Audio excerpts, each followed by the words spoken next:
Hi friends, మీకు ఈ video నచ్చినట్లయితే లైక్ చేయండి, సబ్స్క్రైబ్ చేయండి. తిలోత్తమ, వల్లభ, గంటలమ్మ తీసుకొచ్చిన తాయెత్తుల్ని పిల్లల మెడలో కట్టాలని పట్టుబడతారు. అప్పుడు నయని, సరే అలాగే మీరు చెప్పినట్లే పిల్లల మెడలో తాయెత్తును కట్టేద్దాము అని నయని కూడా అంగీకరిస్తుంది. నయని అంటూ విశాల్ టెన్షన్ పడుతూ ఉంటాడు. అప్పుడు నయని ఏదో నచ్చచెప్పుతుంది. సరే బాబుగారు కూడా నేను చెప్తే సరే అన్నారు కదా.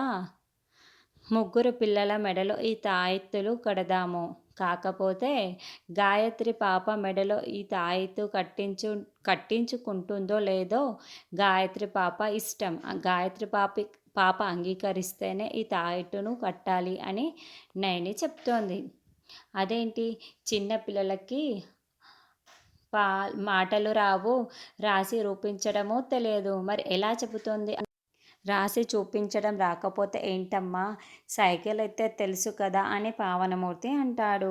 అవును, గాయత్రి పాపకి ఇష్టమైతేనే కట్టండి, ఓకే అంటూ చేయి చూపిస్తూ ఉంటుంది. లేకపోతే వద్దని అడ్డంగా తల ఊపుతుంది, అంతే కదా అని విశాల్ కూడా అంటాడు. ఇక విశాల్ కొంచెం టెన్షన్ పడుతూనే ఉంటాడు. అమ్మా గాయత్రి, నీకు ఆ తాయెత్తు మెడలో కట్టించుకోవడం ఇష్టమేనా అని చెప్పమ్మా, చెప్పు అని నయని ప్రశ్నిస్తూ ఉంటే అప్పుడే గాయత్రి పాప ఇష్టం అంటూ చెయ్యిని చూపిస్తూ ఓకే ఓకే అని చూపిస్తూ ఉంటుంది. దాంతో తిలోత్తమ, వల్లభ చాలా చాలా సంతోషపడుతూ ఉంటారు.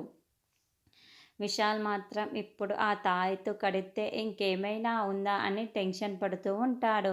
బాబుగారు, మనం ఖచ్చితంగా ఈ తాయెత్తుల్ని కట్టించడమే మంచిది.